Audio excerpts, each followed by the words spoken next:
Hi everyone, thank you for joining me in a four-part series where I am going to cover all the changes you've heard about in real estate and also clear up a lot of misnomers about what's going on in the real estate industry. I have already met with many of you that are current clients, and you understand this. We've had the conversation.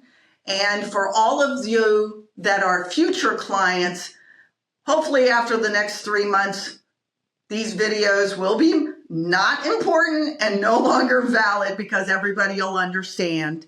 But because of all the misinformation out there, I think it's very important that I do this four-part series on how the changes in real estate impact you as a seller and impact you as a buyer, and then clear up the confusion. In this part one series, I'm just going to go over the date changes have to happen and also what exactly the change is so that we can then dive into how do you handle those changes. There are only two changes in our industry.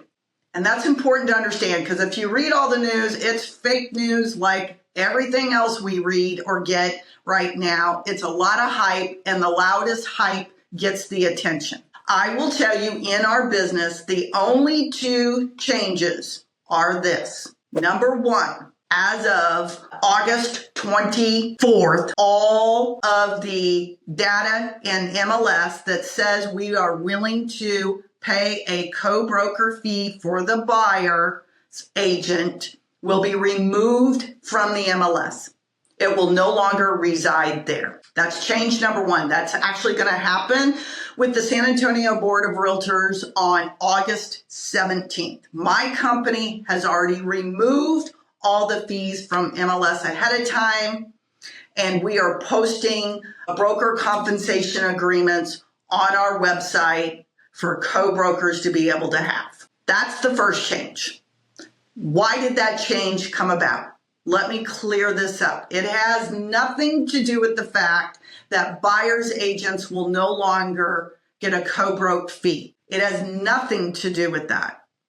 It has everything to do with the fact that not all states practice real estate the same.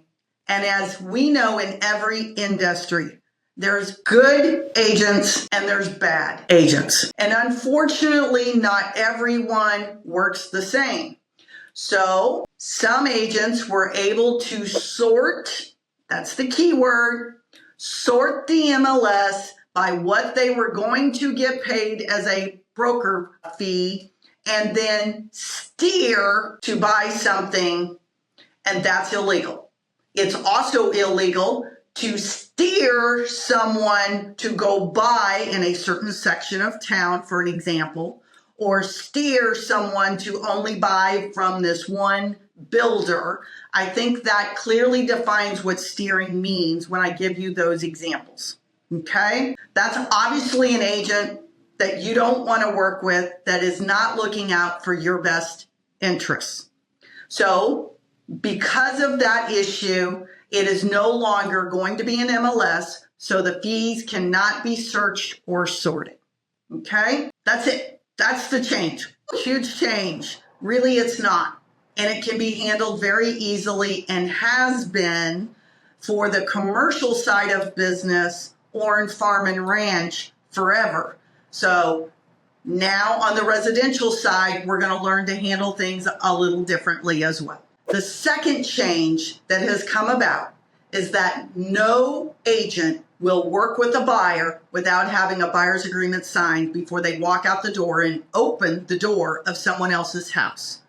And that's simply because the conversations weren't being had and the buyer did not understand how their agent got paid because people weren't doing their paperwork correctly. So now, if you want to go see a house, you will have to sign an agreement with someone. The terms of that agreement are negotiable, just like they've always been. This is nothing new. But news will have you tell you that this is new and buyer agents are out the door and out of luck. Well, if you put on your buyer's shoes, I don't know many of you that don't enjoy having an agent work on your behalf or represent you so that you know your best interest is being taken care of.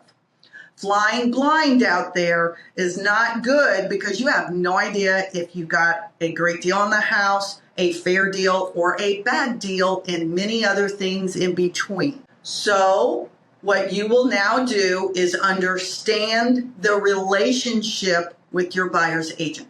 Those are it. That's the only two changes. No more broker fees that are co-broke fees, meaning what we as a listing agent will pay the other side as a co-broke fee is in MLS. That's change number one. Change number two, before I show you a house, you will sign a buyer's agreement. And it states how I get paid, just like all buyer's agreements always have. That is the only changes out there. As I go through the next series that I send out, I'll address those two changes specifically to explain them.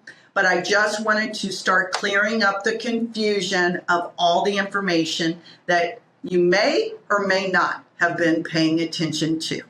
Thanks for joining me on this part one of 4. I'm Missy Stagers, broker owner of MStagers Realty Partners, and we're here to answer your questions. You can always give me a call, send me an email, text me, all the other measures, and I'll be happy to answer them. Thank you.